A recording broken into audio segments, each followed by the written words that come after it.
What's going on, everybody? Just waiting on you guys to come in before I start.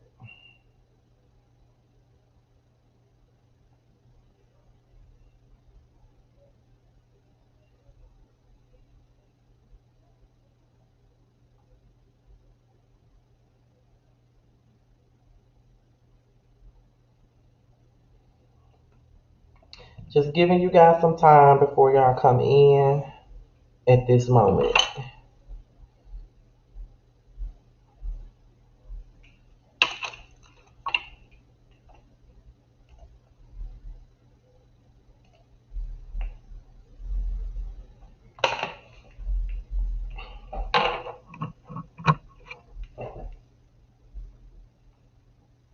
Before we get into anything in regards to Yes for the Miss today, I want to send my prayers to Missy Miles.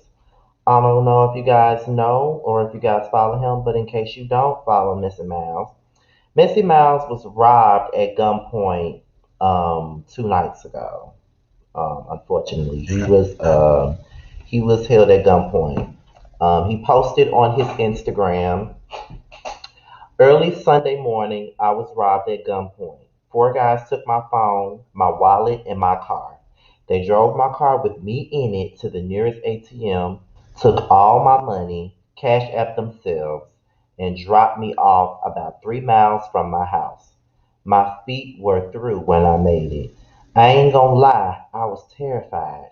Thank you to everyone who reached out to me in support. I really appreciate it. I really do. I'm okay. I promise I am. I'm thankful. I don't have access to my phone, so it'll be here tomorrow. And that is what the post was from Missy Miles. So, yes, Missy Miles was robbed at gunpoint. They took his wallet, they took his money, they took his car, they took his cell phone, and all of that stuff. So, please keep Miles in your prayers. I've already reached out to him on social media, and I will be reaching out to him again later on today. Someone DM me this early this morning about his Cash App. I'm thinking they asking me about my damn Cash App, and I sent my Cash App instead of his. But when I went and opened the message, I said, "Oh shit, they weren't even talking about me. They was talking about Miles." See, that's why I don't need to be opening up my DMs at 3 o'clock in the morning when I'm still asleep. But I unsent the DM message and I sent them his Cash App. And I don't know if he has access to his Cash App or not. I will be asking him later because I myself will probably send him something if he has access to his Cash App. Also, before we get into anything else, I also want to send special shout out to Melanated Crowns. If y'all don't remember if you don't know who Melanated Crowns is, you may remember her as the Live with Leah show. She was physically assaulted in her own home a few weeks ago, and she has a GoFundMe up right now to raise money so she can move out of the home that she shares with the person that attacked her. So if you can, please send her some support as well. Donate to the GoFundMe and all of that stuff to help her find her new residence at such short notice because she has to get away from the person that did that to her. Like real talk, like real shit. She got to get away from the person that did that to her. And I'm sitting up here, you know, all of my feelings and stuff like that because I just lost my uncle, and I'm thinking that the world is just a bad place when people that I know personally are going through even worse things than me. So I want to send my condolences, well, not condolences, I want to send my love and support to both Missy Miles and Melanated Crowns, aka Aaliyah. Okay, that's what I want to do. Now, without any further ado, we're about to get into Yes for the Miss. I just had to give them that. Also, before we get into Yes for the Miss, be sure to tune in to the prelude tonight at 9, 8 Central. Me and Jamar will be interviewing Quan, the poet from Chasing LA. We'll definitely be doing that. And then tomorrow is the Prelude's 1 year anniversary, but we won't we'll be doing something for the 1 year anniversary, but it'll come out maybe a week or two later because everything that happened with my uncle passing away, I really didn't have time to get with Jamar planning anything for our 1 year anniversary. But we will have something coming out. Also, tune into Boys Night Out, which stars myself, Josiah, Jamar, also giving you the real tea, and we also have added Maddie Rents as a permanent panelist. Jamar won't be able to do it Friday because he'll be out of town, so we have Stingy Curry as a special guest panelist while Jamar is gone out of town. So be sure to tune in to Boys Night Out Friday night at 10 p.m., 9 p.m. Central, and also support Bundy Blue, Jay Lee's Corner, Jamie That's Me, and UC Dixon for the Ladies Night panel, which is every Thursday night at 9, 8 Central Time. So, with that being said, we can start the show.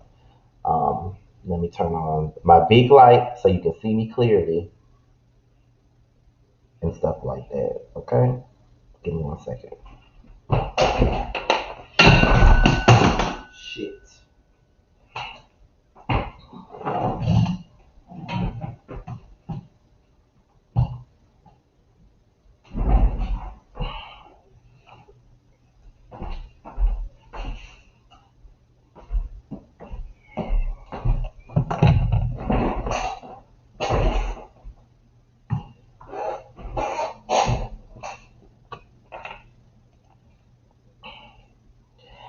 And y'all already know what time it is. It is time for the mess, okay? It is definitely time for the mess, and we're about to get into all of the mess this morning, okay? Now, being that I've been gone for 5 days, I ain't gave y'all no type of content for 5 days. I just decided to just do it the easy way and give you guys a live so we can really, really dig into what's going on with Erica Mena and Safaree Samuels. Okay. Now, the first thing I'm gonna say is we ain't surprised by this, and I think that she owes Wendy Williams a fucking apology because everything that Wendy Williams has said about her and her relationship, um, look at what has happened. She's dealing with a divorce at this point in time. Well, she's filed for a divorce after less than 2 years of marriage. Okay, you filing for a divorce, less than 2 years of marriage, and you want to get bucked and you want to get mad with Wendy Williams because of the things that she said in regards to your marriage, to your relationship, to everything that you had going on with Safari. You guys put all of your marital issues on social media for the world to see and for the world to comment on. And when somebody comments on them, you want to say they're jealous of you. You want to say that they want your life and everything else under the sun. But it looks to me like nobody wants your life because nobody wants a divorce. Okay? So, is that, I'm trying to make sure that toothpaste is off my lip. Hold on, y'all.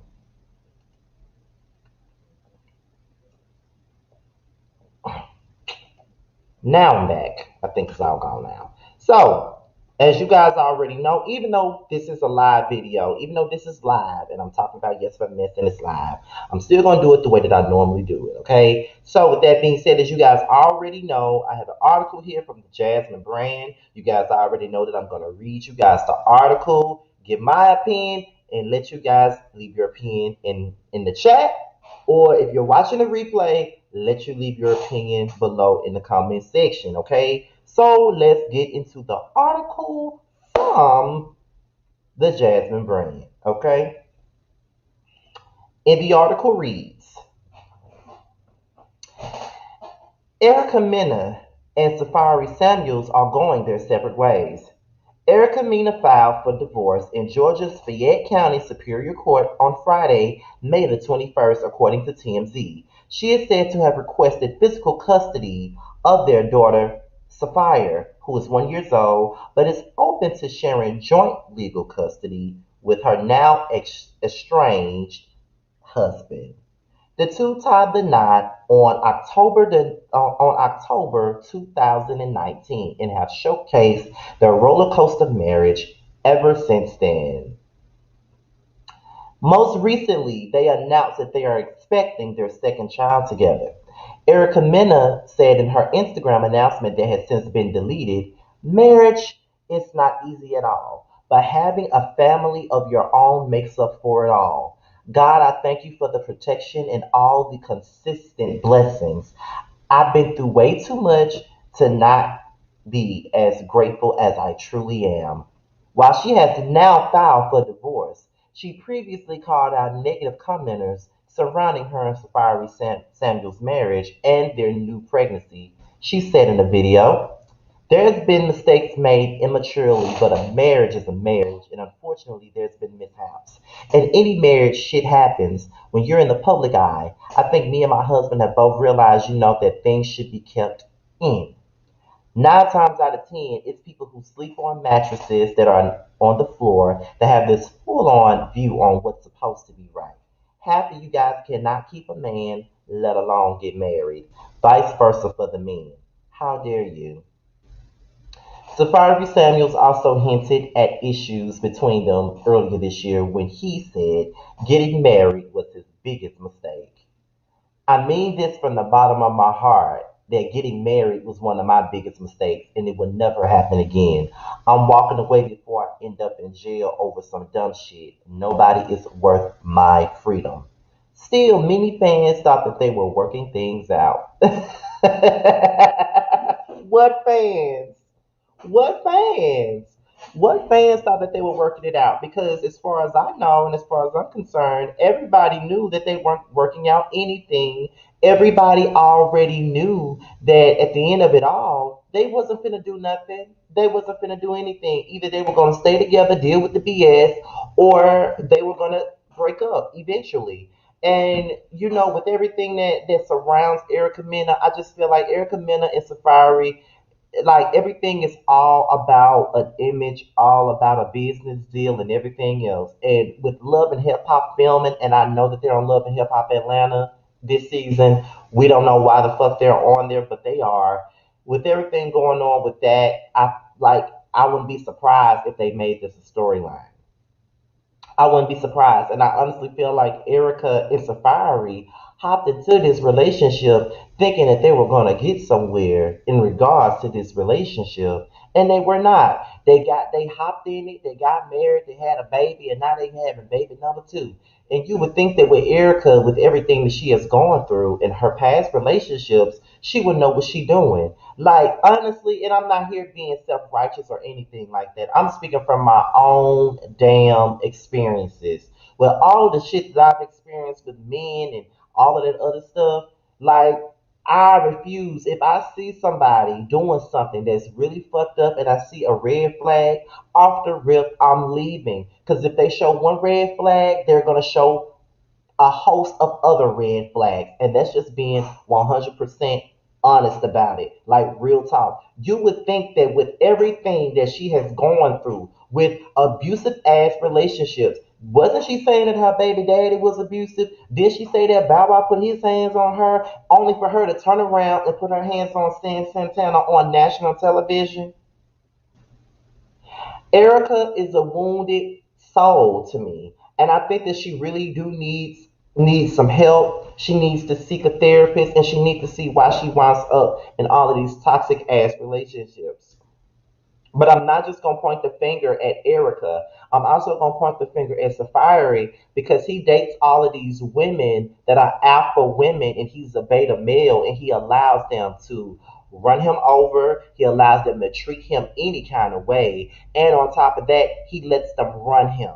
As a man, I don't want nobody thinking that they can run me. I don't want nobody thinking that they can emasculate the hell out of me because Safari allows everybody to emasculate him. Whether it be his women, whether it be people like Joe Budden, whether it be people like Rich Dollars, whether it be people like Meek Mill and his boys, he allows everyone to bully him and emasculate him, and he doesn't have a backbone for himself. So when you got a woman like Erica Mena, who's an alpha woman, who's pretty abusive her damn self, you would think it's just I don't know. Like this was never a good look for neither one of them. I never felt like Safari should have been with somebody like Erica Mena at all. I never seen it for them. Yes, they on paper. Erica and Safaree are an attractive couple on paper. Yes, indeed, they are. We can't take that away from them. They are very attractive on paper. But at the end of it all, I just don't understand. I don't understand. And the way that she was going in on anybody that had anything to say in regards to her relationship with Safaree, I think that she owes everybody an apology. You owe everybody an apology. You owe everyone an apology, especially Wendy Williams, because you went and you drugged her and you said that you threw in her face that she was in an abusive relationship when you sat there and said that you were in an abusive relationship. So by you being in an abusive relationship, you thinking that it's okay for you to call another woman out on her abusive relationship and use that as a dig. So were you really in an abusive relationship or were you the abuser? Because you were way too quick to throw somebody else's abuse in their face when you said that you yourself have experienced it. So were you the one being abused or were you doing the abusing? I don't like to question women's stories like this, but I can't help but do that at this point. Not only that, but you not only that, it's also like you talked about people in media world that have a lot to say about your marital issues. You said that we all sleep on mattresses. As you can see, I have a queen size bed right over there. I have no mattresses on my floor. I have a fireplace in my bedroom. Like you can't sit up here and try to say that everybody that has something to say about you is broke because everybody isn't broke. Not everybody. Everybody ain't broke. Like so, you can stop it with all of that. Like point blank period. You can stop with all of that nonsense about all of that other stuff because that's bullshit. So you can stop with it all. You really can. Really, you really can. So no, I don't know what the Jasmine brand was talking about when she said that the fans thought that they were gonna get it together. Because I don't think any of us thought that they were gonna get it together. Period. That was never gonna happen. So I just feel like fuck Erica, fuck Safari, fuck both of them.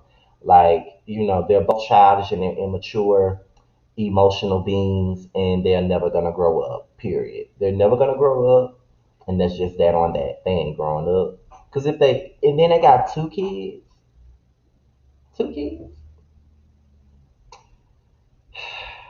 It's crazy, child. It's really fucking crazy, crazy. But however, that's my opinion on Erica Mena and Safari Samuels getting a divorce. If you're watching the replay, leave it below and let's talk about it. I'm gonna do another Yes for the Mess in about 40 minutes. I'll be talking about Portia and Simon. I'll be talking about how Shamia put them together. As you guys already know, my uncle passed, so I really wasn't doing no videos this past week. But I'm going to talk about how Shamia put them together. I'm also going to talk about how Simon has put his mansion up for sale. Okay, I'm going to be talking about all of that within the next 40 minutes. So I'm going to go live again in about 40 minutes to discuss that as well. And I hope everybody that was in here this time will be there in 40 minutes. With that being said, you guys, this be your boy Scotty by Nature, and I am out here. Also, thank you guys for supporting all of us on the mental health panel last night, which involved myself, Bondi, Erica Danero, Nikki Star, Chocolate Beauty 81, Kempire, Contrary Canary, Yassss, please don't let me forget nobody. Layla Lynn. It was a lot of us up there. I want to thank you guys for supporting it. That was a very emotional ass panel. I cried a couple of times. It was a lot. Very triggering, I must say. But however, we got through it and we gave y'all something to talk about, gave y'all something to think about. Hopefully it helped some of you guys. It was like a fix my life session, to be honest. But I'll see y'all again at 1 o'clock, 12 o'clock Central Time. And I'll talk to y'all later. Peace out.